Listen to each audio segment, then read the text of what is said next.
Salutations, my friends! Thanks for stopping by and supporting the channel. In today's video, we'll be taking a look at one of the greatest athletes to ever grace the earth, and one habit of his in particular. This incredible athlete is, of course, none other than Michael Jeffrey Jordan. Born in Brooklyn, New York, and raised in Wilmington, North Carolina, Jordan was the most effectively marketed athlete of his generation. In the 1980s and 90s, Jordan was extremely instrumental in popularizing the NBA around the world.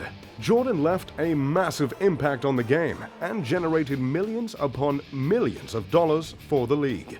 I've always thought a good way to measure someone's success is by counting how many nicknames they've acquired over the years. MJ, Air Jordan, his Airness, Black Cat, Mike, Mr. June, Captain Marvel, and the GOAT. Yes, there's no shortage of nicknames for Mr. Air Jordan, and if you want to find out why, just watch a couple of his games.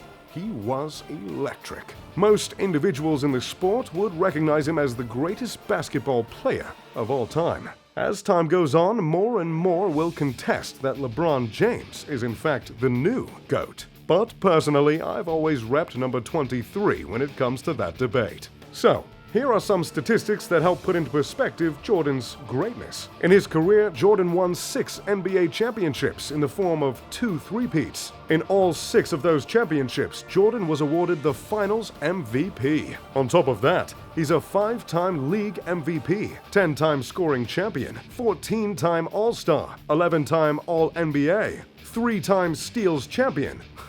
I could go on and on. For his career, he averaged over 30 points a game. Some of the most offensively gifted players are lucky to average over 30 points a game for just one season. And Jordan did it over 15 seasons on a career that lasted 19 years. Now, the reason why Jordan played in 15 seasons in 19 years is because he retired, not just once, not twice, but thrice. In 1993, coming off his 3rd straight championship, seemingly out of nowhere, and in his prime, Jordan left the game.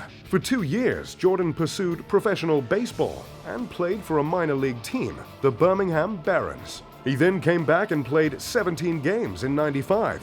Then the following year played all 82 games to win his 4th championship and first of another three-peat. So, for whatever reason, the greatest basketball player of all time decided to play baseball for about 2 years in the middle of his prime. If you went to the local library and picked up a Michael Jordan biography written for kids, it might tell you the reason for this sudden retirement was due to the tragic death of MJ's father. The idea behind this is that Jordan's father's favorite sport was baseball. So, in order to honor him after his passing, Michael pursued the sport. Another theory is that MJ quit the game to spend more time with his family, and he thought the looser schedule of baseball would enable him to do that in a way that basketball could not. But of course, the elephant in the room, the title of this video, the conspiracy that many believe to be the real reason why Jordan first retired, was that the sudden stoppage was in connection with his notorious habit of gambling. Jordan's gambling inclination was hardly a secret and was rather well documented. In 1992, after winning his 2nd championship, Jordan was called to testify in the criminal trial of James Booler to explain why Booler, a convicted drug dealer, was in possession of a Jordan-signed personal check for $57,000. Originally,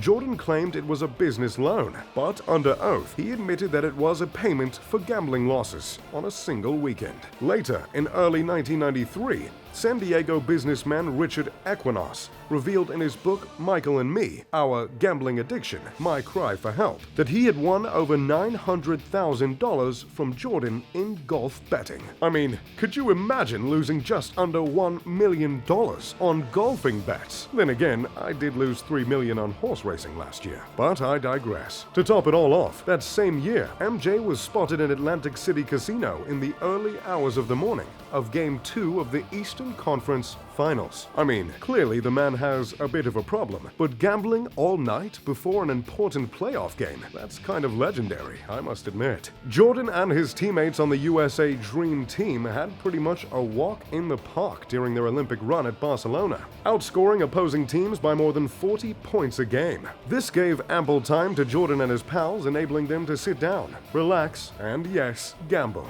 As a matter of fact, rumors say that Michael Jordan actually slept for just under 1 hour after staying up until 6 a.m. playing poker alongside Magic Johnson, Charles Barkley, and his Bulls teammate Scottie Pippen, before completely devastating Croatia in the title game. Adam "Pac-Man" Jones from the Cincinnati Bengals told the media after spending some time with Jordan in a casino that Michael was so obsessed with the craps table that he wound up losing as much as $5 million, and that he was actually $1 million up at one point before he took matters into his own hands and went on a rather unlucky streak. In other news, later that night, Pac-Man Jones got into a brawl at a strip club after losing all that cash with Michael and got himself suspended from the NFL. So, the big question that needs to be answered to give credit to this conspiracy is whether or not Jordan broke any rules through his gambling. If MJ would have participated in any sports betting, particularly, you guessed it, NBA basketball, this would have been a rather costly violation. So the theory is that the commissioner at the time, David Stern, forced Jordan out of the league silently as to not stain the legacy of the greatest thing that had ever happened to the sport. MJ, if I hadn't already made this clear, was pretty much the greatest thing walking the earth at that time. And mind you, the Backstreet Boys were in their primes at this point. So David Stern couldn't just treat Jordan like anyone else who broke the rules. In a sense, the league owed Jordan a whole lot for what he had done and for what he was doing for the league. Of course, the jury is still out on this. No one really knows what exactly were the circumstances of Jordan's retirement other than the hearsay and the rumors. We merely have the evidence of a gambling addiction, a sudden retirement, and some sketchy situations. In an interview after Jordan's first retirement, Michael said, "5 years down the road, if the urge comes back, if the Bulls will have me, if David Stern lets me back in the league, I may come back." Why did he put it like that, if Stern lets him back into the league? Just to add to the sketchy pile, in 1993, the league had an interview with Richard Equinos during their investigation on Jordan's gambling. He said that in March of 1992, he overheard a telephone conversation Jordan was having with an unknown person.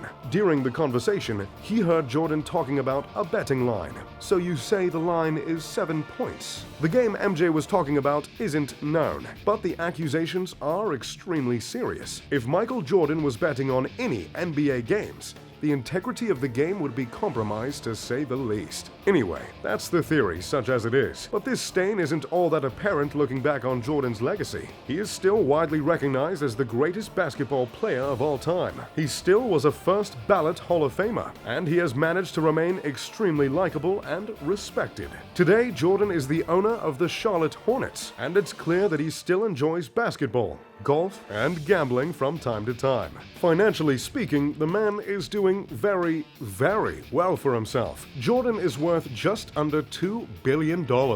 There are not many athletes who can call themselves billionaires. In fact, only Tiger Woods and Jack Nicklaus share that title among professional athletes. The reason for Jordan's immense wealth is due to his long-time endorsement relationships with Gatorade, Hanes, Nike, and Upper Deck. However, the savvy investment that really brought in the big bucks was the $175 million fire sale price he got for the Charlotte Bobcats, now the Hornets, in 2010. Jordan bumped his Hornets stake to 90% in 2013, and the team is now worth $780 million. Every year, Jordan gets a cut from Nike, the producers of Jordan's signature shoe, and every year the cut exceeds $100 million. This type of revenue stream doesn't seem like the kind that would discourage a gambling addiction, but hey, I don't quite feel bad for the guy. While we're on the subject of Jordan's shoes, I for one believe the Air Jordan 11 is the greatest sneaker ever made.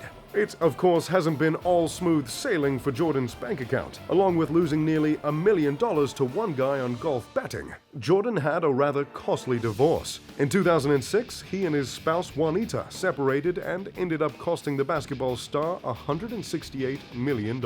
Years later, Jeff Bezos would clear his throat and say to Jordan, "Hold my beer." So, whether you love or hate him, whether you consider him the GOAT or you're just a delusional LeBron fan, I hope you learned a little something about Michael Jordan and his gambling problem. If I could offer some gambling advice, never bet against an ugly guy in a fight. They've got nothing to lose. As always, I'm Mr. Luxury. Thank you for watching this video. If you enjoyed, make sure to leave a like and subscribe. And as always, pip pip to doodly doo.